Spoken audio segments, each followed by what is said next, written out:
Bem, iniciamos a gravação. Só para a gente dar uma repassada onde nós estamos, porque não houve muita sequência de aulas, mais ou menos uma média a cada 15 dias. Eu tive que viajar para um casamento, lá não ia ter internet direito, né, não tinha garantia, então, enfim, paciência. Só para relembrar um pouco, né, o curso está dividido em 4 blocos. Nós já finalizamos o primeiro bloco, que era sobre o helenismo, basicamente. O título era Além da Transição. Então, ali eu tentei apresentar para vocês o helenismo como negociação política e não uma dominação. Nós falamos um pouco sobre a figura do rei helenístico, falamos sobre essas cidades-estados, essas polis, depois da polis, né, porque nós estamos falando desse período pós-Grécia clássica, falando um pouquinho sobre economia, depois o início de Roma ali dominando o Mediterrâneo, e por último, cada bloco tem 6 eixos, né, no 6º eixo eu falei um pouquinho sobre o século I a.C. politicamente em Roma, ou seja, a crise da República e essa passagem para o poder imperial. E é importante, né, pelo contexto, a questão do grego, ele está presente na língua do Novo Testamento, é o grego koiné, grego comum que nós falamos, e aí nós iniciamos o segundo bloco. Então, o segundo quarto, né, dos 4 blocos da nossa disciplina, no qual nós tratamos e vamos tratar, porque hoje nós vamos finalizar o segundo bloco, o mundo romano. Então, até intitulei como Integrar sem Igualar, basicamente, né? Então, em relação aos eixos trabalhados, também 6, o primeiro eu falei um pouquinho sobre a hierarquia romana, depois sobre a escravidão. Ao final da aula de hoje, eu quero fazer um excursus, tendo em vista essa teoria da escravidão, com certas passagens do Novo Testamento. Talvez eu poderia trazer também do Antigo Testamento, mas eu escolhi o Novo Testamento, que falam sobre a escravidão, né? Ser o escravo ou servo, enfim. Só para a gente comparar um pouco. Depois, falei um pouquinho sobre a família romana, o pater familias, isso foi na aula passada, e dessa desigualdade que existia entre a cidade e o campo. Na aula de hoje, nós vamos tratar os 2 pontos que faltam para finalizarmos o segundo bloco, que é, deixa eu até já ir passando, né, integrar sem igualar, aí, depois, segundo, a escravidão, terceiro, a família romana, 4º eixo, cidade e campo, e nós vamos agora para o 5º eixo, que é a cidadania. Então nós vamos ver hoje a cidadania e depois o 6º e último eixo, que vai ser, eu vou falar um pouco sobre a violência, a questão da violência como um espetáculo, da violência como legitimação da ordem social. Vamos ver a questão, por exemplo, da crucifixão, né? Eu tenho 2 formas, eu posso falar crucifixão ou crucificação. Os jogos, um pouquinho sobre, né, no lugar mais famoso, que é o Coliseu ou Anfiteatro Flávio. Bem, então meu objetivo é hoje finalizarmos o segundo bloco. É isso que nós vamos fazer. Na próxima aula, nós vamos, e eu vou tentar, como nós vamos ter, além da aula de hoje, mais 6 aulas, se tudo der certo, eu vou tentar dividir 3 aulas por bloco. Então, em média, né? Então, na próxima aula, nós vamos iniciar o 3º bloco, no qual nós vamos falar um pouquinho sobre a religião greco-romana, né? O título é Religião Greco-Romana como Linguagem Política, Rito, Pertencimento Cívico e Dominação Imperial. Então, temos aí, né, o judaísmo tardio, temos o cristianismo nascente, mas nos perguntamos, e como viviam os outros povos? Quais eram as religiões desses outros povos? Qual era a relação deles com a religião, com as divindades? E, claro, né, vai ser um resumo, eu vou tentar trazer um pouquinho a questão do sincretismo religioso, outras divindades, né, trazidas do Oriente, enfim.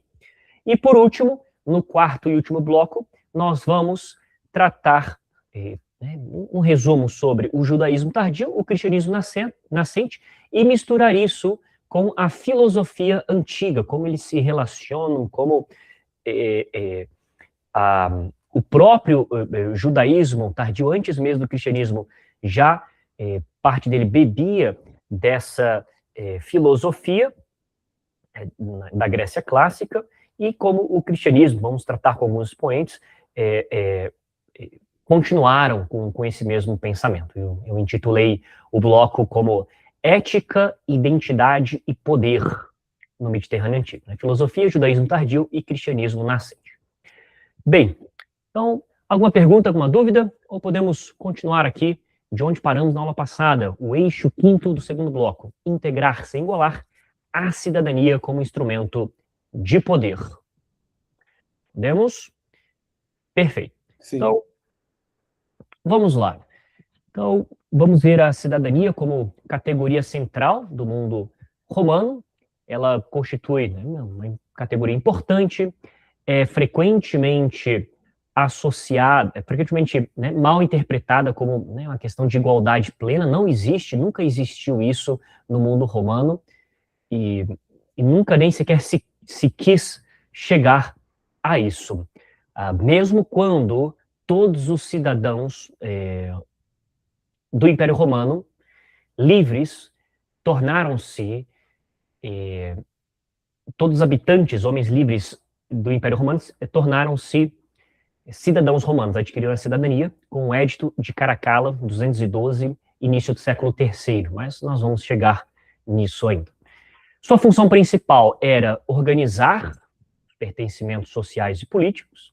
Nós temos essa questão da cidadania no Novo Testamento, especificamente com Saulo, né, Paulo de Tarso. Provavelmente ele não morreu crucificado por ser um cidadão romano, era proibido a um cidadão romano morrer crucificado. Ele foi para Roma, ele foi julgado em Roma por ser um cidadão romano, mas ele foi condenado à pena capital. Então, segundo a tradição, ele foi decapitado no lugar onde hoje tem-se a Basílica São Paulo Extramuros, ou São Paulo fora dos muros. A cidadania operava como instrumento de poder e hierarquização. Pedro, né, e o próprio Cristo não tiveram essa, entre aspas, sorte, né? Pedro, sobretudo, mesmo estando em Roma, ele foi crucificado. A cidadania como instrumento seletivo de integração. Então, assim como hoje, talvez, é uma honra alguém receber um green card, né, para morar nos Estados Unidos, ou talvez descendentes de italianos no Brasil, pessoas que nunca estiveram na Itália, não falam italiano, mas têm algum parente e conseguiram aí a cidadania italiana, então eles se sentem ali, têm o seu passaporte europeu, enfim. A cidadania romana era algo parecido. Claro, né, com todas as diferenças da época, enfim. Então, a cidadania não representava participação política universal, funcionava como um mecanismo seletivo de integração social, recompensava lealdades políticas ao sistema romano e estruturava relações hierárquicas dentro do império. O que eu trago para vocês, gente, nessa imagem aqui, é a tábula banacitana, ou banazitana. Depois vocês podem dar um Google aí. Ela é de 177 depois de Cristo, é uma placa de bronze, é uma inscrição oficial registrando a concessão de cidadania romana a uma família provincial da província durante o reinado do imperador Marco Aurélio. Ela é muito recente, tá, gente? Ela foi encontrada em 1957. E ela se chama assim, Banacitana, porque é perto da aldeia de Banassa, que fica hoje no Marrocos, tá? Parte do Marrocos, do norte do Marrocos, era uma província romana naquele tempo, chamada de Mauritânia Tingitana. Hoje nós falamos Mauritânia Tingitana, tá? Então, essa parte aí, depois eu vou mostrar o mapa para vocês, no noroeste da África, onde, de fato, né, fica a parte de Marrocos. Hoje está essa tábula no Museu Arqueológico de Rabat, né? Rabat é a capital do Marrocos. E, enfim, é algo muito importante para a historiografia, porque é uma tábula que registra uma inscrição oficial romana a indivíduos provinciais. Então, nós vemos aqui esse mecanismo seletivo de integração no extremo do império, que era a Mauritânia Tingitana. Então, esses documentos, eles eram gravados assim mesmo, em metal, para certificar-se da autenticidade, também a durabilidade, para ter valor jurídico. E no texto, entre outras coisas, nós temos uma inscrição, um decreto do imperador Marco Aurélio, confirmando a concessão da cidadania para essa família local. Então, ali tem os nomes das pessoas beneficiadas, o senhor, sua esposa, seus filhos, enfim. Então, você se tornando cidadão romano, e mais naquela época, você tinha, mesmo morando numa província tão afastada, você tinha proteção jurídica romana, você tinha o seu direito de propriedade garantido e reconhecido, poderia aceder a cargos municipais, enfim, e, de certa maneira, integrar a elite local, porque, em geral, as elites tinham a cidadania romana, essas elites provinciais. Então, isso era algo frequente que Roma fazia. Agora, o que mais é importante disso, né? Basicamente é isso, né? Então, se pergunta por que era importante, né? Por causa de todos os direitos que você poderia receber, tá? Bem, deixa eu ir para o mapa aqui para mostrar para vocês. Ó, então isso aqui é o Império Romano em 117 depois de Cristo, tá? Aqui nós estamos em 177, né? Mas se manteve aqui Mauritânia Tingitana. Então, essa região aqui, tá? Onde, né, parte hoje está Marrocos. Veja, gente, é algo assim inimaginável ter, né, o Império tinha todo o Mediterrâneo, e até mais do que o Mediterrâneo. Foi o sonho, né? Roma foi um sonho posterior de Carlo Magno, foi o sonho também de Napoleão, foi o sonho de, né, ter essa expansão, foi, né, um sonho de Hitler durante o nazismo alemão, foi o sonho de Mussolini, enfim, essa vontade de expandir territorialmente. A cidadania na República Romana. Então, ela estava vinculada à pertença, né, a essa comunidade cívica de Roma, ela conferia direitos políticos e jurídicos específicos e vai estabelecer essa fronteira entre cidadãos e não cidadãos. Não era a única fronteira, mas era uma fronteira importante. E a condição de cidadão representava uma posição privilegiada. Então, você vai ter o escravo, depois você vai ter o homem livre. Ok, e dentro do homem livre você vai ter o cidadão romano e aquele que não é cidadão romano. E dentro do cidadão romano você vai ter aí as diversas ordens,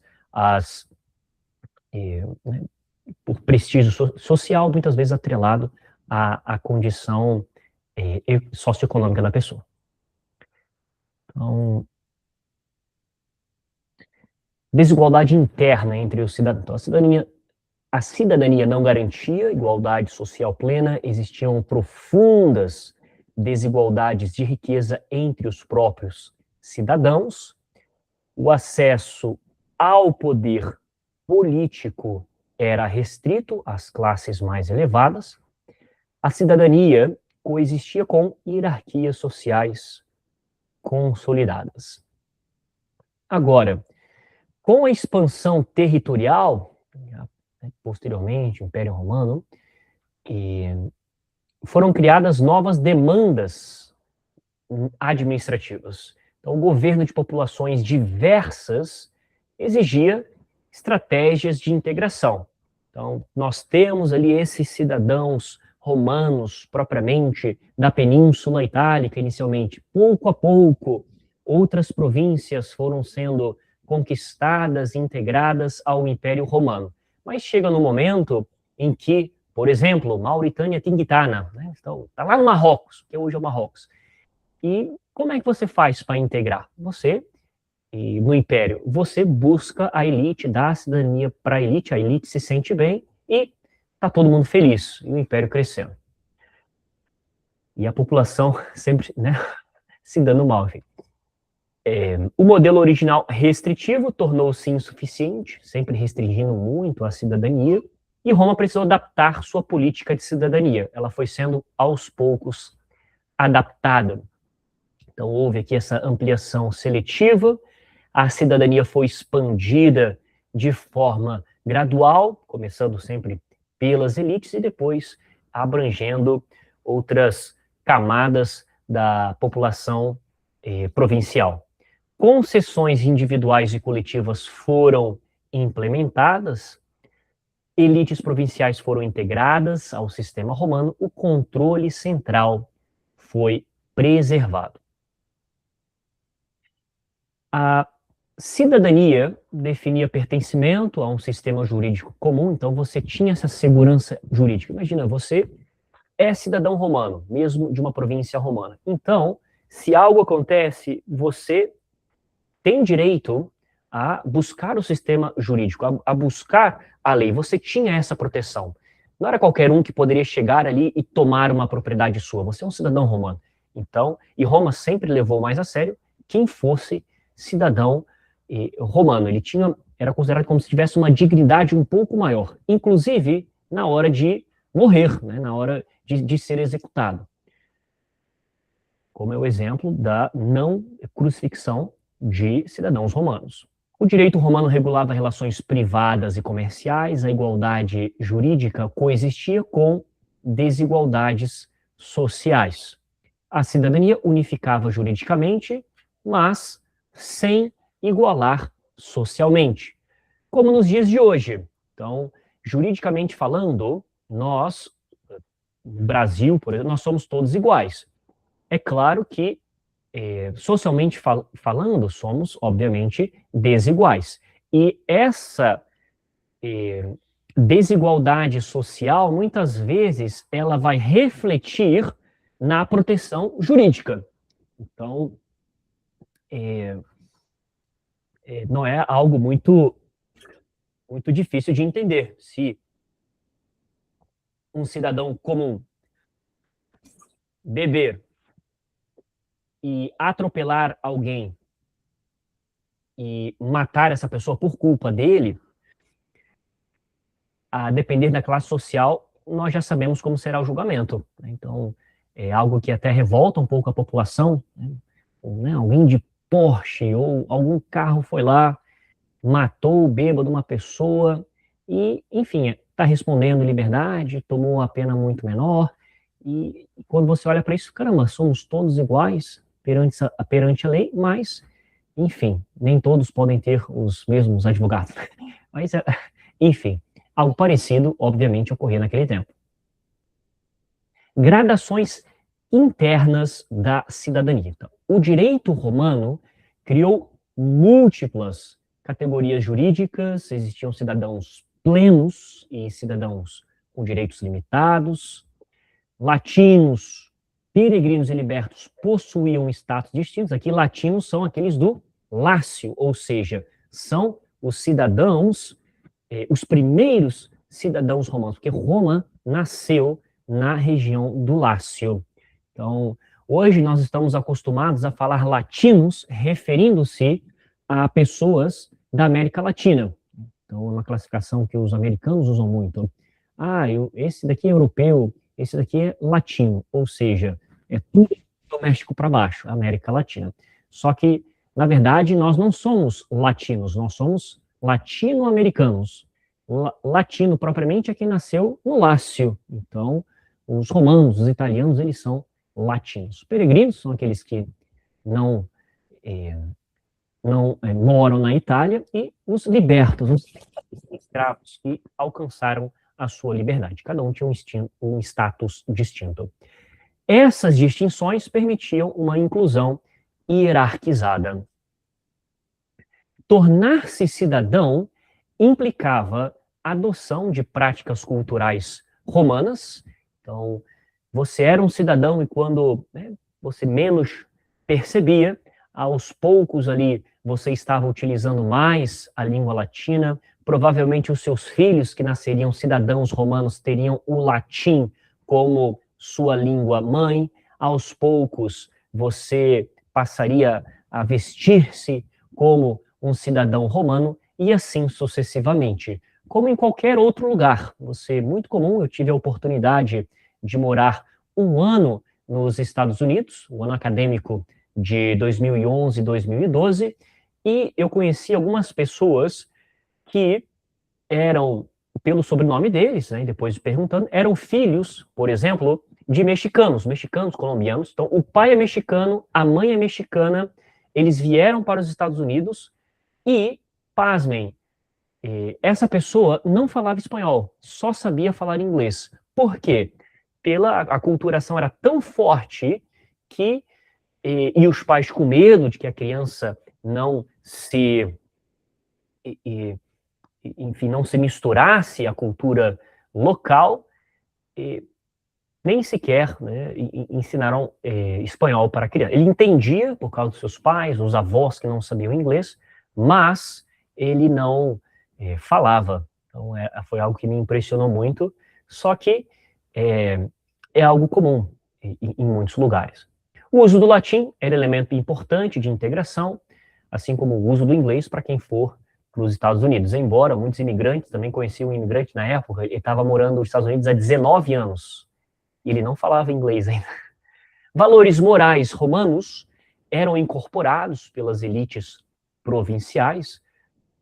A visão moral romana, a cidadania reforçava a legitimação do domínio imperial, até porque ela partia, muitas vezes, do imperador decidir que povo vai ou não vai ter a cidadania romana. Claro que isso era delegado. Estamos falando de um império aí com milhões de pessoas.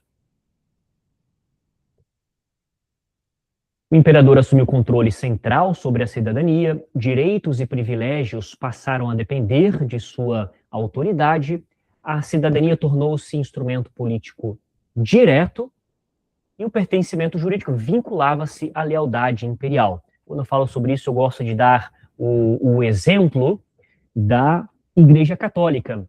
Antigamente, antes do século IV, os santos eram, digamos assim, canonizados em suas próprias regiões. Só que a canonização, ela foi um instrumento, e ainda hoje é um instrumento utilizado pelo bispo de Roma, o Papa, que é o primus inter pares, ou seja, ele é mais um bispo como qualquer outro, mas ele é o primus, ele é o primeiro bispo entre todos. É utilizado para quê? Para reforçar esse controle central. É uma das formas. Não sei se no futuro vai mudar, mas hoje nós, digamos assim, temos, né, o Padre Cícero. Padre Cícero ele é como se fosse um santo no Nordeste brasileiro para muitas pessoas, e também em outros lugares. Só que ele ainda não recebeu esse selo de Roma por diversos motivos, que, né, até mesmo eu desconheço propriamente, mas imagino que algo esteja relacionado a envolvimento político. E, enfim, é algo, né, interessante isso, quando você consegue centralizar o poder, quando você tem o domínio e você decide quem pode ter ou não ter determinado título ou determinado reconhecimento. Bem, Muito interessante aqui, né? A Constitutio Antoniniana, então, no latim é com 2 N's e Is mesmo, tá, gente? Antoniniana, não é Antoniana, Antoniniana, e a universalização da cidadania no século III. A cidadania foi concedida a todos os homens livres do Império. Esse processo ampliou formalmente o corpo cívico romano. A medida é frequentemente interpretada como inclusiva, e ela transformou o significado da cidadania romana. Então, essa imagem que né, vocês têm aqui, né, ela está lá em Roma, no Museu Nazionale Romano. Ela é um busto em mármore do imperador Caracalla. Foi realizada aí entre 212 e 215 depois de Cristo. Então, a Constitutio Antoniniana, ou também chamada de Édito de Caracalla, ou Édito de 212, ela, né, foi um decreto que determinava o quê? Cidadania romana a todos os homens livres do Império Romano. Tá? Então, homens aqui, seres humanos, né? Ou seja, por extensão, as mulheres, né? Enfim, não é que seja só homens do sexo masculino. Então, antes disso, que nós vimos até o momento, o que era cidadania? Era um privilégio restrito, ele era basicamente concedido aos habitantes da Itália, da Península Itálica, e às elites provinciais ou certos indivíduos específicos por causa do seu mérito. Então, até mesmo no tempo da República, lembre-se de Cícero, recomendo a leitura do Proarchia, em defesa do poeta Árquia, sobre a sua cidadania. É uma obra belíssima, ele fala muito sobre o valor das artes também. E aí nos perguntamos, por que o imperador Caracalla fez isso? Né? Por que ele deu a cidadania romana, ele estendeu a cidadania romana a todos os homens, praticamente todos os homens livres do Império Romano? Então, há algumas respostas, e a primeira delas, obviamente, é o motivo fiscal. Tá? Você consegue ter um controle maior, porque os cidadãos romanos, eles também pagavam impostos específicos, então, ao ampliar essa cidadania, você consegue aumentar ali a sua base tributária. Outra explicação é, como o império estava enorme e havia, né, uma necessidade de ter uma maior integração política, nada melhor do que dar a cidadania romana para todo mundo. Então, esse decreto, de certa maneira, ele ajudou ou né, tinha como, né, ideal ajudar a consolidar essa unidade do império e vai reforçar essa ideia, né? É o único corpo político romano.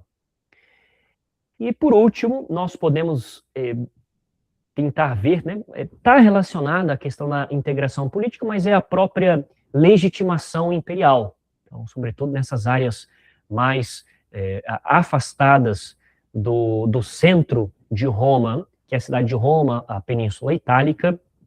Então,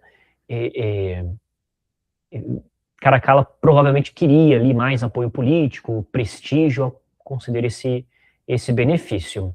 Então, é uma data muito importante quando nós estudamos Roma, quando nós estudamos a cidadania. A Constitutio Antoniniana é muito importante porque ela, olha que interessante, ela marca o fim da cidadania como um privilégio restrito e, de certa maneira, ela, né, transforma o Império numa comunidade, o Império Romano numa comunidade jurídica mais uniforme, e, enfim, e nós vamos ter aí uma identidade imperial comum. Talvez muitas províncias eram vistas, né, nos termos que nós utilizaríamos hoje, como apenas uma colônia a mais.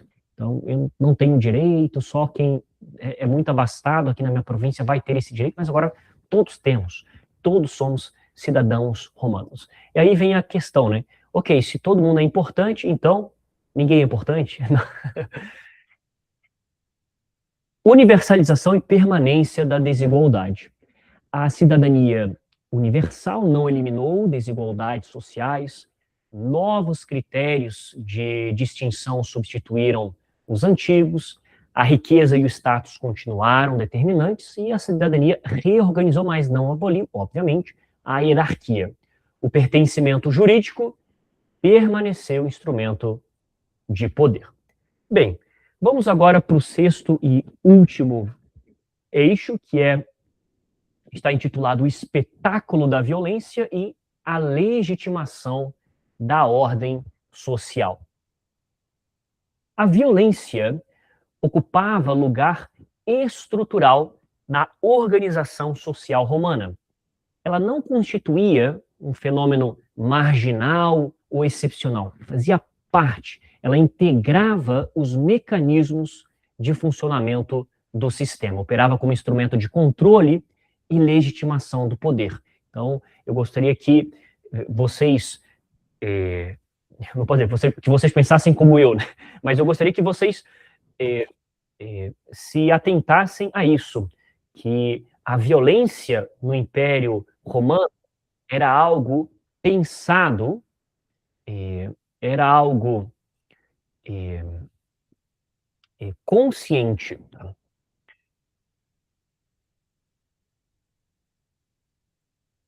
A violência institucionalizada não representava ruptura da ordem, constituía parte integrante da cultura política romana, estava vinculada ao direito e às instituições públicas, funcionava como mecanismo de regulação social.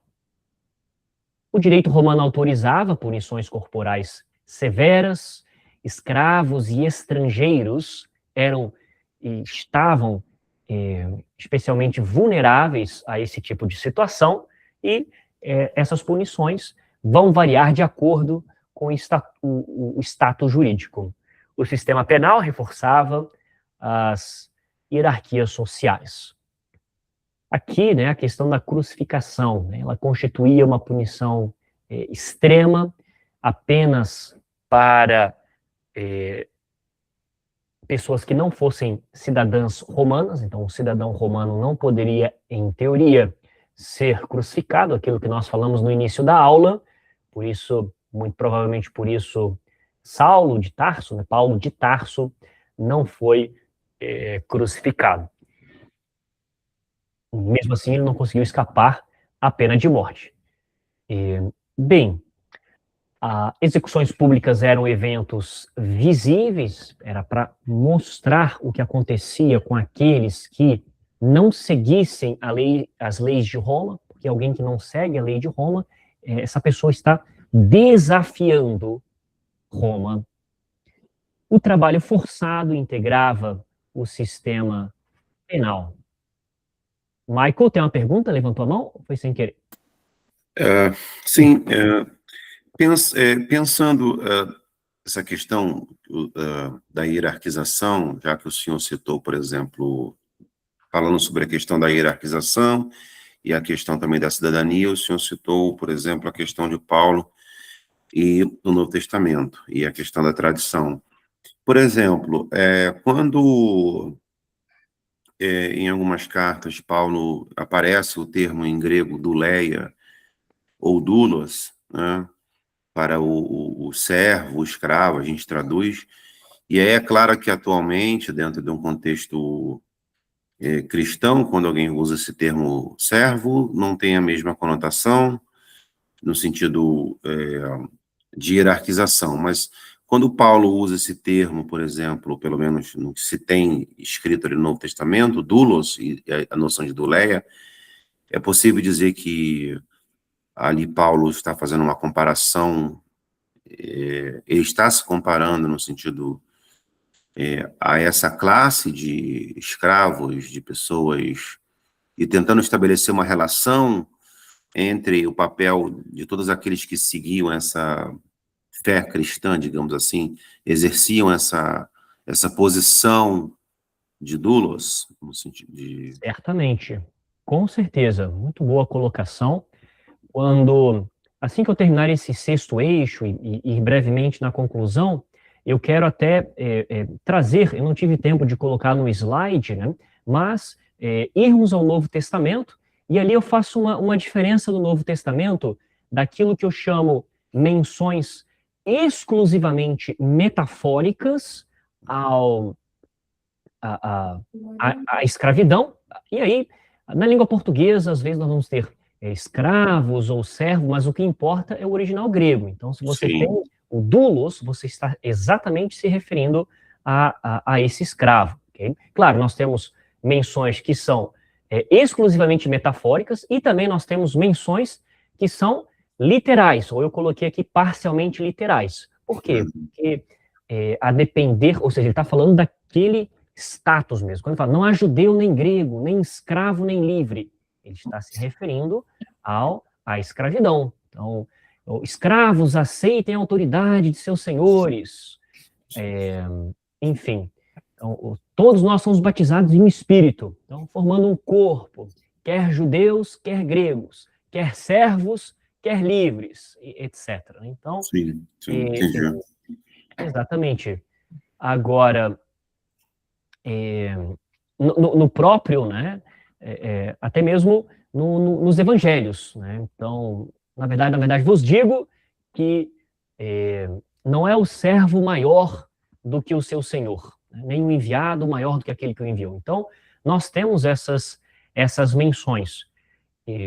A nossa aula aqui não é propriamente de grego, mas se vocês tiverem alguma disciplina, talvez poderiam pedir para o professor ou professora que trata disso, para trazer, como curiosidade, como um excursus, né, trazer essas citações, para ver ali se em todas essas passagens aparece a palavra doulos.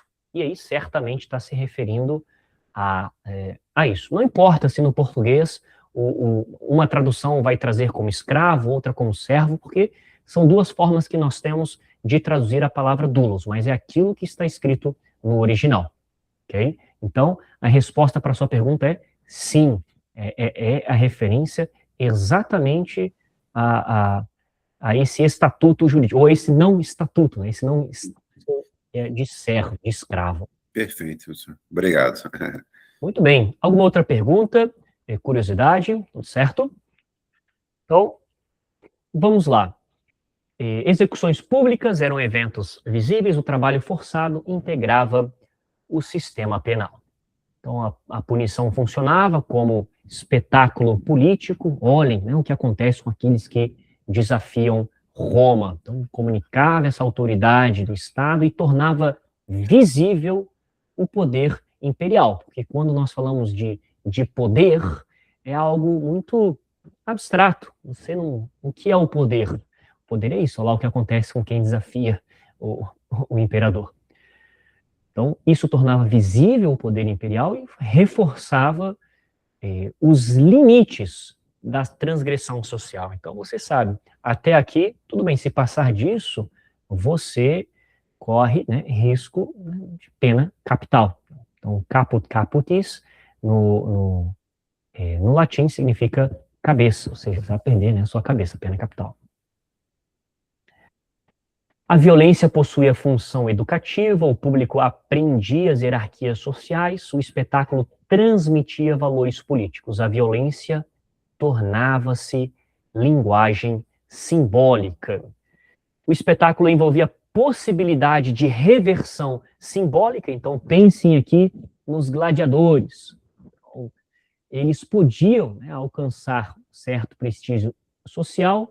A multidão também podia influenciar o destino dos condenados, que, né, ali na arena, se eles seriam ou não condenados à morte naquele exato momento, e essa instabilidade reforçava o impacto emocional. Então, imaginem o quão emocionante, olha, né, gente, estou sendo aqui totalmente anacrônico, que emocionante, mas com a mentalidade das pessoas da época, o quão emocionante seria você vai no Coliseu, você tem um gladiador ali que você gosta muito, e você não sabe se ele vai morrer ou não, e dependendo de como lutou aquela pessoa, seria poupada, enfim. É algo até difícil de imaginar, que, né, loucura pensar isso nos dias de hoje. Então, talvez o mais perto que nós chegamos é com Las Toradas, né, na Espanha, que até hoje são muito criticadas, né, matar um animal por diversão da plateia. E é interessante aqui, porque o gladiador, muitas vezes, ele era um escravo, ele era vendido como escravo, ele tinha a possibilidade de, o quê? Entre aspas, com a linguagem moderna, ascender socialmente, ele tinha essa possibilidade de reversão simbólica. Então, é tipo aquele time de futebol ruim, você tá ali, ele é ruim, de repente ele começa a ganhar e você começa a torcer por ele, ou ele tá jogando contra um grande time europeu, uma final do Mundial, um time do Brasil contra qualquer time que joga na Champions League, que, né, em teoria é muito superior tecnicamente. Bem, então aqui tem um filme do Gladiador, do ano 2000, tem um filme mais recente, né, Gladiador 2, então nós vemos muito isso. Claro, lá para pegar tudo que está nesses filmes. E, de fato, o filme retrata um período parecido que nós estávamos, né? Sobre o imperador Marco Aurélio, depois o seu filho Cômodo, e depois, alguns anos depois, no Gladiador 2, mas não muito depois. Então, nós temos aí o final do século II, talvez o comecinho do século III. A instabilidade não enfraquecia o sistema, então tornava esse espetáculo mais eficaz politicamente, e o poder demonstrava sua capacidade de controle. A hierarquia era reafirmada simbolicamente. Os espetáculos ocorriam em espaços públicos monumentais. Quero trazer aqui um pouquinho do Coliseu para vocês. Jogos e execuções possuíam função pedagógica. O anfiteatro, então, o teatro, ele tem só uma parte, né? O anfiteatro, ele é fechado, por isso chama-se anfi, né? Como anfíbio, tem duas formas de vida, é a vida na água e a vida na terra.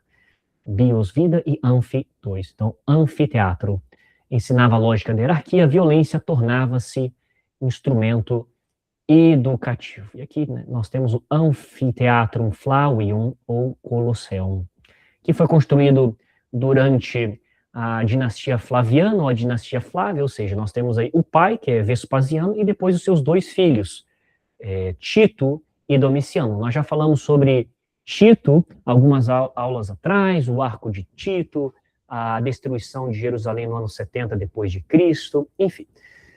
O Coliseu é o maior anfiteatro construído durante a Antiguidade Romana. Ele foi iniciado pelo imperador Vespasiano, pelo pai, ali por volta, pouco depois da destruição de Jerusalém, por volta de 72 depois de Cristo, mas só foi propriamente inaugurado por seu filho Tito em 80 depois de Cristo. E aí, depois, veio, né, o seu irmão Domiciano e o ampliou. E uma coisa muito interessante, né, por que esse edifício foi construído e por que foi construído exatamente nesse lugar? Então, o lugar, ele é simbólico, ele foi escolhido ali, porque exatamente onde hoje está o Coliseu, antes havia um lago enorme que pertencia ao Palácio Imperial de Nero. Aí estamos na década de 60 depois de Cristo. Então, estamos falando aí que, né, 10 anos depois, mais ou menos, foi construído o Coliseu, um pouquinho menos até de 10 anos.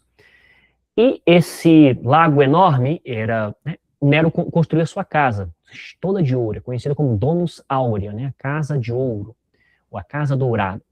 Então, ao construir esse anfiteatro nesse local, qual é a mensagem que Vespasiano, depois seus filhos, a dinastia, uma nova dinastia, a dinastia Flaviana, está passando? Que o espaço que antes era reservado ao luxo do imperador, ao luxo de Nero, agora, de certa maneira, estava sendo devolvido ao povo romano. E Por quê? Né, se o nome oficial é Anfiteatro Flávio, por que ele posteriormente foi chamado de Coliseu? É porque, na verdade, esse nome não era da antiguidade. O Anfiteatro Flávio foi apelidado de Coliseu durante a Idade Média. Tá? Por quê? Naquela época, então, a Domus Áurea ela foi destruída. Só que ao lado da Domus Áurea havia uma estátua enorme de Nero, ou seja, um colosso de Nero. Então, inicialmente, essa estátua representava Nero, e eles não queriam destruir a estátua. Então, o que foi feito? Essa estátua, posteriormente, ela foi adaptada para representar o Deus Sol. Então, imagina uma estátua enorme, né, um colosso de Nero, provavelmente uma estátua dourada também, o sol batendo ali, iluminando, enfim. Então essa adaptação para o Deus Sol ficou perfeita. E aí, com o tempo, o anfiteatro, que ficava ao lado do Colosso, começou a se chamar Colosseum, né? Ou seja, um edifício ali perto do Colosso. Então aqui, né, uma imagem reconstruída, como era, com várias estátuas, 4 andares, mas tinha, né, a parte subterrânea para os gladiadores, onde ficavam os animais, enfim. Então, a ambiguidade social dos gladiadores. Gladiadores ocupavam posição social inferior, encarnavam valores centrais da ideologia romana, sua coragem, né, sobretudo a coragem refletia virtudes militares romanas, sua posição gerava tensões sociais. Por quê? Porque quando nós pensamos na coragem, quando nós pensamos na virtus, né, na virtus romana, nós pensamos na nobreza, nós pensamos nos patrícios, nós pensamos nos generais. Nós não vamos pensar em escravos. Vários ali eram escravos de povos que tinham sido conquistados. Então, como esse tipo de pessoa vai refletir a coragem que não pertence à sua classe? Então, isso gerava certas tensões. A elite demonstrava ambivalência diante dos gladiadores, então algumas pessoas amavam, outras ficavam com esse receio de que poderia haver um certo descontrole por parte das massas, e essa questão de que a virtus era apropriada por indivíduos inferiores. Isso criava tensões simbólicas na hierarquia. O espetáculo expunha contradições sociais. Então você via ali grandes guerreiros, fortes guerreiros, melhores, muitas vezes, que grande parte dos melhores soldados romanos, talvez da guarda pretoriana, né, onde estavam ali os melhores do exército protegendo o imperador. Então, e eles não eram romanos, nem nada disso. Eu acho que o espanto que poderia causar, novamente eu trazendo aqui anacronismo, era, por exemplo, imagine se as Olimpíadas, durante o período nazista, na Alemanha, e negros conquistando medalhas, o quanto aquilo não deveria desafiar a ideologia da suposta superioridade da raça ariana para diversas coisas, inclusive, fisicamente falando, inclusive para o esporte. Tem até filme sobre isso. Né? O espetáculo complementava outros mecanismos de poder. O imperador aparecia como árbitro supremo, a violência reforçava a autoridade imperial, o espetáculo tornava o poder visível. A exibição seletiva ocultava outras formas de coerção estrutural. Bem, pessoal, vamos agora para as considerações finais. Vou passar brevemente aqui. É um resumo de tudo que foi visto nessas últimas aulas desse segundo bloco, e depois eu vou comentar um pouquinho essa parte desse excursus que o Michael tinha comentado também, sobre momentos em que aparece, já tinha citado alguns, momentos em que aparecem, são alguns, tem muito mais, tá? Isso aí é um estudo, dá para escrever um trabalho sobre isso, em passagens bíblicas. Eu não estou aqui para tratar da moralidade, se especificamente, né, com Paulo, né, Paulo de Tarso, São Paulo, enfim, se ele era contra a escravidão ou não, se ele poderia ter sido mais explícito, enfim. Mas vamos ver fazer alguns comentários e ver algo a respeito. Então, concluindo tudo que nós vimos desses 6 eixos do segundo bloco. A sociedade romana não pode ser compreendida como uma estrutura simples ou homogênea, muito complexa. Nós tínhamos hierarquias jurídicas, econômicas, simbólicas. Essas não é algo simplesmente social, não é algo simplesmente jurídico, social que eu digo econômico, né, de status econômico. Essas dimensões articulavam-se na reprodução da ordem social, a desigualdade coexistia com estabilidade política duradoura. A estabilidade, ela é contraditório isso, né? A estabilidade era permitida graças a essa desigualdade. Ela não dependia da eliminação de conflitos, o sistema absorvia e redistribuía tensões sociais, a violência, né, esses jogos públicos eram uma dessas formas, mecanismos institucionais garantiam a continuidade da ordem, a desigualdade era elemento funcional de estabilidade. Jogos públicos, eu digo, essas apresentações, luta de gladiadores, enfim. Ordens sociais e escravidão integravam o mesmo sistema. A família e a cidadania funcionavam como mecanismos complementares. Essa família, né, nós falamos do pater familias como um microcosmo, um microimpério. O império, ele refletia aquilo que acontecia nessas famílias, nessa organização familiar, com, né, a relação do marido com a esposa, com os filhos, com os escravos. A organização espacial reforçava a hierarquia. Então, nós podemos falar aqui da cidade e do campo. O campo, de certa maneira, sempre esteve, inclusive suas elites subordinadas às elites. As elites do campo sempre estiveram subordinadas às elites da urbe, da cidade. A violência de espetáculo legitimava a ordem imperial. A desigualdade constituía fundamento estrutural do sistema romano, não representava uma falha ou uma disfunção social, não, fazia parte. E, quiçá, poderíamos dizer que nos dias de hoje, no país que vivemos, essa desigualdade também, ela faz parte disso.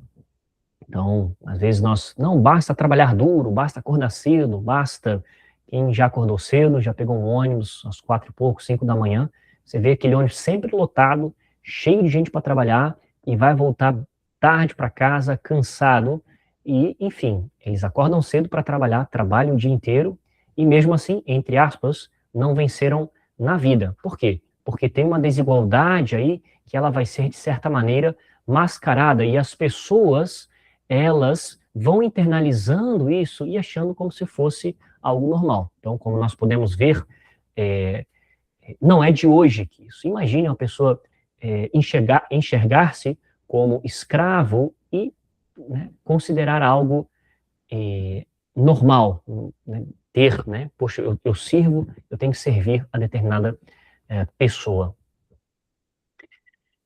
Sim, Elcio? Pois não, professor. É interessante esse aspecto da internalização de um certo sentimento de cunho assim discriminatório, né? E a pessoa se sentir inferiorizada. Eu lembro, não sei se é apropriado eu comentar aqui, mas antes do imperador Caracalla, os cristãos eles eram considerados peregrini, tá certo? Eram peregrinos sem qualquer direito, correto? Porém, a partir de Caracalla, eles, teoricamente, eles teriam recebido o título de cidadãos romanos, correto? Porém, na verdade, vejo, né, assim, pelo pouco que eu li, eles, de fato e de verdade, eles não exerceram na sua integridade, na sua, digamos, com toda a propriedade, este título, porque eles continuaram a ser discriminados só mesmo depois de Constantino, no século IV, com a oficialização do cristianismo, aí sim que eles, assim, digamos, obtiveram ou exerceram, digamos, com toda digamos, com toda a profundidade e legitimidade tal título, não é isso, professor? O que o senhor me diz? É exatamente isso. Os cristãos, eles vão ser perseguidos, mesmo sendo cidadãos romanos, mesmo pertencendo à elite romana, e vai haver períodos, a depender do imperador, em que isso vai ser mais ou menos agressivo. A última grande perseguição aos cristãos se dá até depois de Caracalla, no final do século III e começo do século IV, com Diocleciano. Como você muito bem colocou, com Constantino as coisas começam a mudar. Constantino, com o Edito de Milão, o que ele faz? Primeiramente, ele equipara o cristianismo como qualquer outra religião do Império. Aqui nós pensamos na religião greco-romana, ou mais especificamente, a religião tradicional romana. Bem, então, quando ele equipara, significa que os cristãos não podem mais ser perseguidos, e não só isso, todas as propriedades que tinham sido confiscadas, elas foram devolvidas aos cristãos. O próprio imperador Constantino e seus descendentes, menos o último, Juliano, chamado de apóstata, eles eram cristãos. Com Juliano, ele não faz uma perseguição tal qual, é uma perseguição, mas é velada. Por exemplo, ele era contra que cristãos fossem professores, entre outras coisas. Mas a verdade é que, ao final do século IV, na década de 80, 380 e alguma coisa, com Teodósio, que o cristianismo se tornará a religião oficial do Império Romano, aquele cristianismo específico, cristianismo niceno da época. E aí acontece o contrário, né? Então, o que acontece é que o imperador, se essa agora, o cristianismo é a religião oficial do Império, todas as outras religiões, especificamente aqui a religião tradicional romana, ela deixa de ser financiada pelo Império. Então, aí nós temos a destruição de diversos templos, não porque as pessoas foram lá e destruíram, mas porque já não havia o financiamento. Algo interessante disso, nós vamos trabalhar mais no próximo bloco, que é o terceiro bloco, é entender. Às vezes nos perguntamos, qual é a lógica por trás de um imperador perseguir os cristãos? Porque qual a importância de se ajoelhar, se curvar ou não diante do imperador, participar ou não de determinado evento ou situação? Então, o que eu vou tentar apresentar de contexto no próximo bloco é exatamente isso, que a religião não era entendida como hoje nós entendemos religião, algo completamente separada do Estado. Não, a religião estava ligada ao Estado, o rito estava ligado ao pertencimento cívico. Portanto, se você não adora o imperador, se você não participa de determinado rito, isso significa que você está traindo, você não está honrando, você é um inimigo do Império Romano. Esse império, esse império grandioso, porque foi através dessa adoração, através desses ritos, que Roma conseguiu se perpetuar por tantos séculos. Por isso, o cristianismo era visto como uma ameaça tão grande. Tá, o judaísmo também? Sim, só que tem uma diferença grande entre o judaísmo e o cristianismo. O judaísmo, ele, em essência, nunca foi proselitista. Agora, o cristianismo, sim. O cristianismo, desde o seu início, ele se propôs como uma religião universal, portanto, proselitista. Era daí, né, essa, entre aspas, ameaça ao império vista por parte de certos imperadores. Perfeito. Tudo bem? Obrigado, professor. Perfeito. Bem, vamos lá. Então, a integração ocorria sem eliminar hierarquias, a coesão social coexistia com desigualdade, né, substantiva, o status resultava de múltiplos fatores sociais, Elementos como riqueza e prestígio influenciavam a posição social, redes de dependência desempenhavam um papel central, o reconhecimento social exigia uma negociação contínua. A escravidão também vai estruturar simbolicamente essa hierarquia, lembrando, né, então, você, né, ela funcionava como referência negativa absoluta. Imagina, você não era cidadão romano, você estava lá na base da pirâmide, você não tinha direito nenhum, mas, pelo menos, você não era escravo, porque a escravidão era vista como referência negativa absoluta. Então, você se sentia ali bem, né, em certo sentido, mesmo não tendo nada, mas só pelo fato de saber que alguém está pior que você. E, infelizmente, isso acontece nos dias de hoje, né? Às vezes, já me aconteceu dando nota, às vezes tem uma turma 8, 7, 6, etc. Aí o aluno tirou 8, poxa, ele se sente bem. Só que, na verdade, será que ele está se sentindo bem pela nota que ele tirou ou por entender que ele tirou a nota mais alta da sala de aula? E uma vez eu fiz uma experiência, quando eu era substituto na UFRJ, muito tempo atrás, 2018, e dei uma nota boa para todo mundo. Então, era 9, 9,5, 10, 9, 9,5. Então, a pessoa que tirou 9, ela estava triste, porque ela via muitas pessoas tirando 9,5 e 10. Então, você vê aqui como, às vezes, a alegria depende não daquilo que você conquistou necessariamente, mas da desgraça daquele que está próximo a você. A escravidão sustentava formas materiais de dominação, influenciava a percepção social da cidadania. Então, né, aquilo, novamente, escravo, livre, cidadão romano. A família operava como espaço político fundamental, a autoridade doméstica naturalizava a dominação, relações de gênero estruturavam essa hierarquia cotidiana. Nós já vimos que, basicamente, a mulher, ela era vista como, nós estamos falando da média, sempre há exceções, mas basicamente era vista como um corpo ali, como um objeto que servia para procriação, para procriar. Então, a fidelidade era muito importante, a fertilidade era algo bem visto também. A ordem social era reproduzida no espaço doméstico, a cidade concentrava poder e prestígio social, o campo permanecia subordinado estruturalmente à cidade, a organização espacial reforçava a desigualdade, o espaço funcionava como instrumento de dominação, a cidadania funcionava como mecanismo de integração seletiva, pouco a pouco, unificava juridicamente populações completamente diversas, elites provinciais de lugares completamente diversos. Não vai eliminar, obviamente, desigualdades sociais, sim, reorganiza as hierarquias existentes.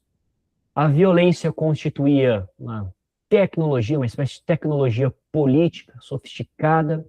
O espetáculo produz medo e admiração nas pessoas.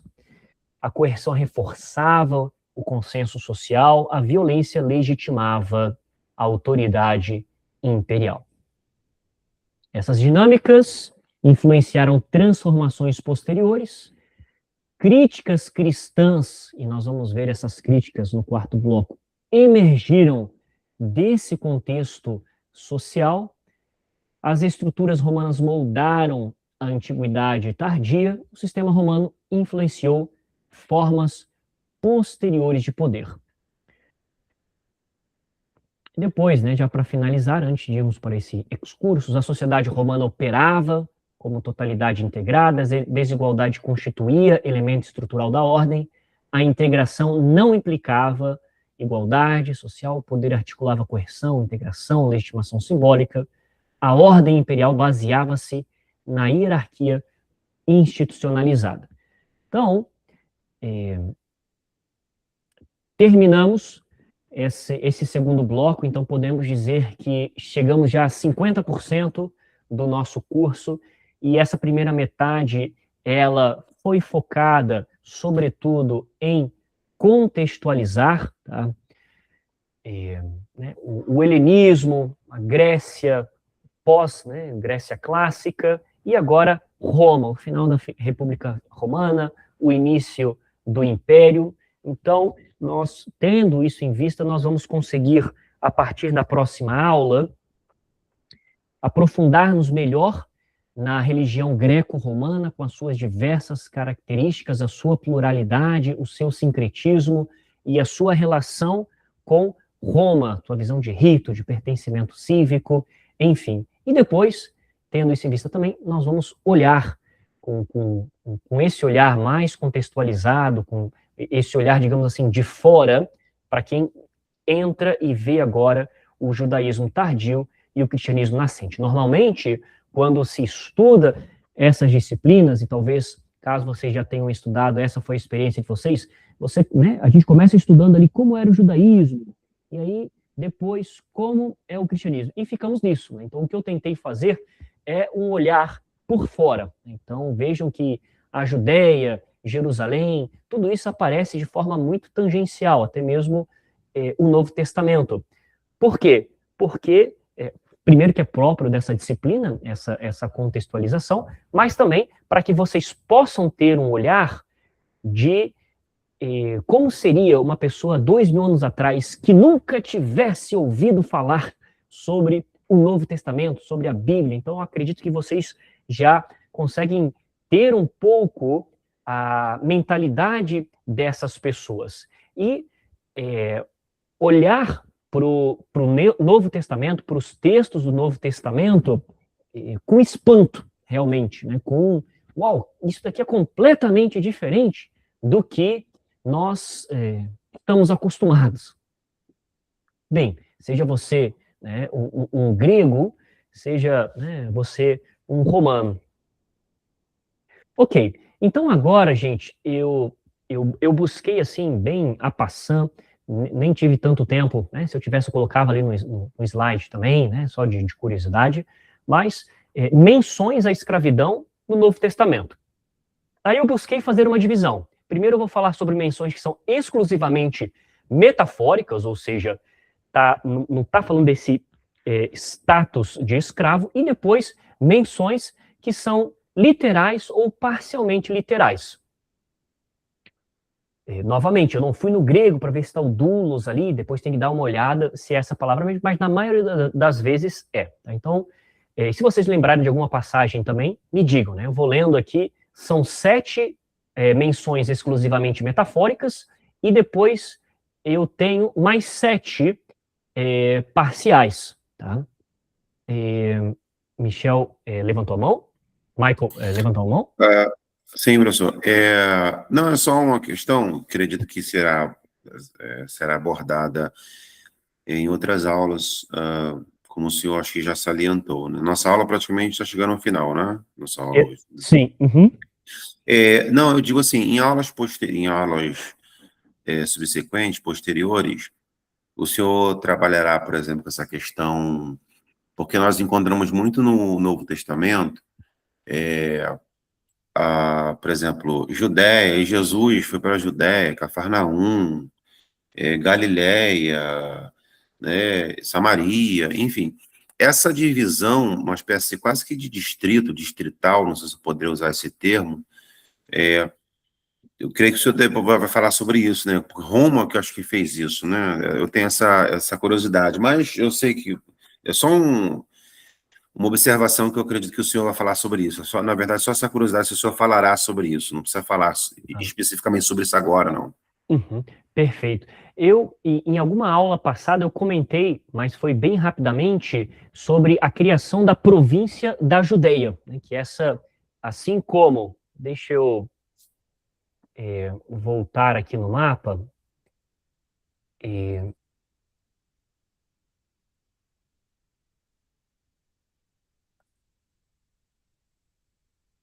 tá isso, não sei se nesse mapa vem isso, né, tá aqui, ó, então, o mapa que eu tinha mostrado, eu acho que foi um mapa posterior da máxima expansão do Império, que é um pouquinho na época de Marco Aurélio, é posterior.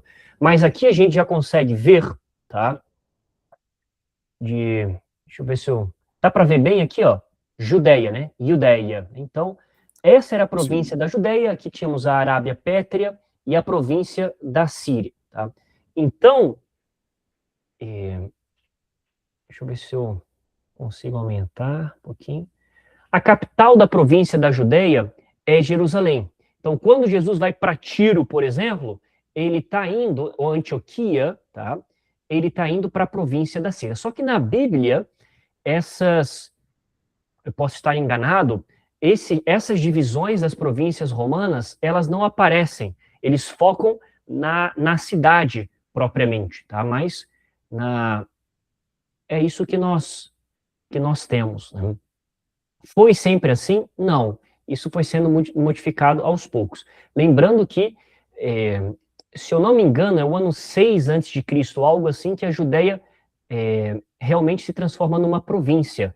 Inicialmente, Roma tentou que fosse um estado cliente, como aqui o Reino de Bósforo é um estado cliente. No entanto, pelos diversos problemas enfrentados, Roma teve que transformá-lo numa província. E também é um local estratégico aqui, está aqui à beira do Mediterrâneo. Depois, sempre mantendo as elites provinciais. Então, na Bíblia, quando a gente lê sobre Herodes o Grande, etc., eles não eram romanos, mas eles faziam parte dessa elite provincial, ou seja, eram reis que já estavam lá, ou famílias que já estavam lá, e Roma os deixava lá. Mas chegou um momento em que por causa de diversas rebeliões, no ano 70 depois de Cristo, que Roma acabou com o templo de Jerusalém, e depois, no século posterior, então ali foi essa primeira grande diáspora, e depois outro imperador que eu não lembro o nome, no século posterior, vai fundar outra cidade, colocou o nome romano para essa cidade, mas hoje aí é Jerusalém. Né? Então, eu não sei aqui, Michael, colocar para você como isso se encaixa hoje exatamente com o Estado de Israel, a faixa de Gaza, enfim, quais são as partes. E também, eu não sei se essa divisão da Judeia, se ela foi desde o início desse tamanho, ou se ela era maior e depois foi diminuída, como foi essa divisão. Isso daqui é durante o Império Romano, mas antes houve outras divisões também, no próprio, durante o helenismo, enfim. Tudo bem? Eu não vou chegar a tratar, não sou especialista no tema, poderia até pesquisar, para ver exatamente, Eu pego aqui pelo mapa, Então aqui eu tenho Antioquia, Tiro, pertencem à província da Síria, Não confundir com a Síria dos dias de hoje, Assim como Jerusalém, província da Judeia daquele momento. Ok? Perfeito, professor, perfeito. Sim. E eu vou deixar esse mapa aqui mesmo, e eu vou ler rapidamente para vocês essas menções, tá? Para que vocês tenham presentes, Então, menções que do Novo Testamento, seria interessante também ir para o Antigo Testamento, Mas é só para ilustrar, essas passagens bíblicas ilustram o que nós vimos, Porque quando aparece nos Evangelhos, quando uma carta de Paulo que está falando sobre isso, ele está falando do contexto da época. Então, primeiro essas menções metafóricas, ou seja, não está falando ali sobretudo aquele escravo específico. Então, nós temos Marcos 10, 43, 44. Quem quiser tornar-se grande entre vocês, deverá ser servo de todos. E quem quiser ser o primeiro, deverá ser escravo de todos. Obviamente, ele não está se referindo aqui ao status de escravo, mas ao serviço. Gálatas, capítulo 5, primeiro versículo. Estais, pois, firmes na liberdade com que Cristo nos libertou, e não torneis a meter-vos debaixo do jugo da servidão. Aqui, essa imagem, essa metáfora de que a servidão é o quê? É o pecado. Quando você comete pecado, você se torna escravo. João 8, 34, nós temos, respondeu-lhes Jesus, em verdade vos digo, que todo aquele que comete pecado é servo do pecado. Aqui, servo e escravo são sinônimos, tá, gente? Depois, Romanos, capítulo 8, versículo 15. Porque não recebestes o espírito da escravidão para outra vez estardes em temor, mas recebestes o espírito de adoção de filhos, pelo qual clamamos Abá, Pai. Ou seja, né, vocês não são escravos, vocês são filhos do Pai. João 8,33, se, pois, o Filho vos libertar, verdadeiramente sereis livres. Essa, novamente, é a questão do pecado.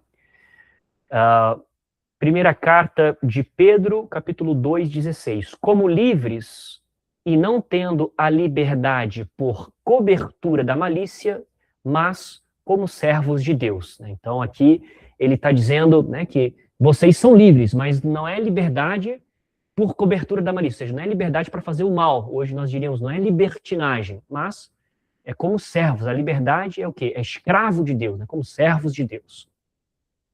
E a última metáfora é Mateus 20, 26, 27. Não será assim entre vós, mas todo aquele que quiser entre vós fazer-se grande, que seja vosso serviçal. E qualquer que entre vós quiser ser o primeiro, que seja vosso servo. E agora, pessoal, algo que eu considero ainda mais interessante e está mais relacionado com a aula de hoje, com esse bloco, segundo bloco, é a menção literal, ou eu coloquei aqui parcialmente literal, porque às vezes se é literal ou não, quem vai dizer é um especialista, é um teólogo, enfim, coisa que eu não sou. Mas eu arrisco dizer, se não é literal, é parcialmente literal, tem um pezinho ali de literalidade. Então, Gálatas 3, 28. Já não há judeu, nem grego, nem escravo, nem livre, nem homem, nem mulher, pois todos vocês são um em Cristo Jesus. Então está aqui bem claro, né, as estratificações, essas diferenças sociais da época.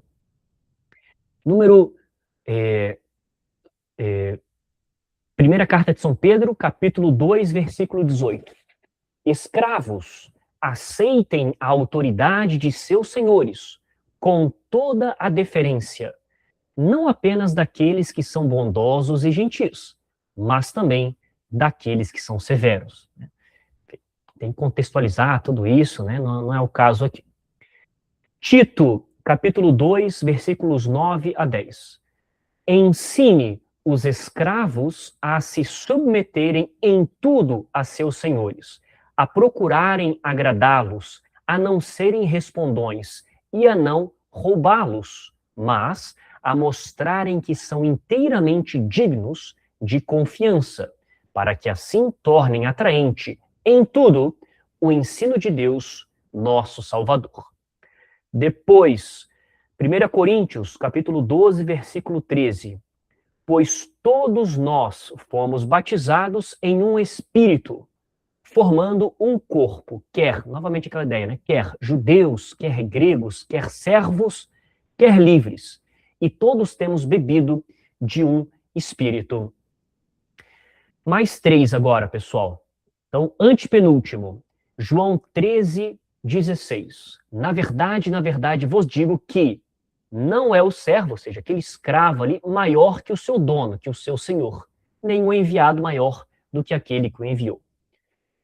Penúltimo, Efésios capítulo 6, versículos 5 ao 9. Vós, servos, obedecei a vossos senhores, segundo a carne, com temor e tremor. Segundo a carne, ou seja, no corpo, nas coisas que ele pede. Na sinceridade de vosso coração, como a Cristo. Não servindo à vista como para agradar aos homens, mas como servos de Cristo, fazendo de coração a vontade de Deus, servindo de boa vontade como ao Senhor e não como aos homens, sabendo que cada um receberá do Senhor todo o bem que fizer, seja servo, seja livre. E vós, senhores, agora uma mensagem para os donos, senhores, fazei o mesmo para com eles, deixando as ameaças, sabendo também que o vosso Senhor está no céu e que para com ele não há acepção de pessoas. E agora o último, Filemão, capítulo 1, 15 e 16, que para mim é o mais interessante de tudo que nós vimos até o momento, e eu vou até fazer alguns comentários a respeito, antes de finalizarmos a aula. Então, Filemão 1, 15 e 16. Talvez ele tenha sido talvez ele tenha sido separado de você por algum tempo, para que você o tivesse de volta para sempre. Não mais como um escravo, mas acima de escravo, como irmão amado.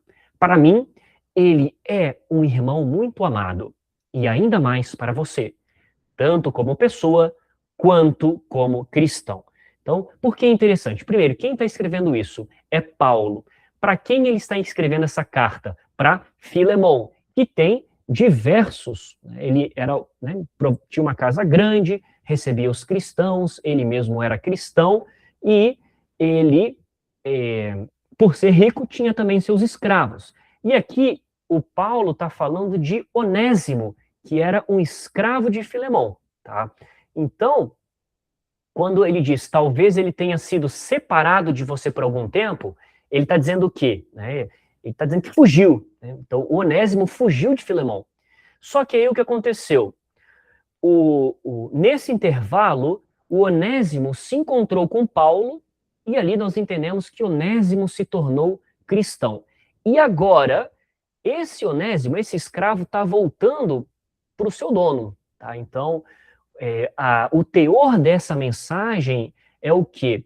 Que Filemão deve recebê-lo não apenas juridicamente ali como um escravo, mas espiritualmente como um irmão em Cristo.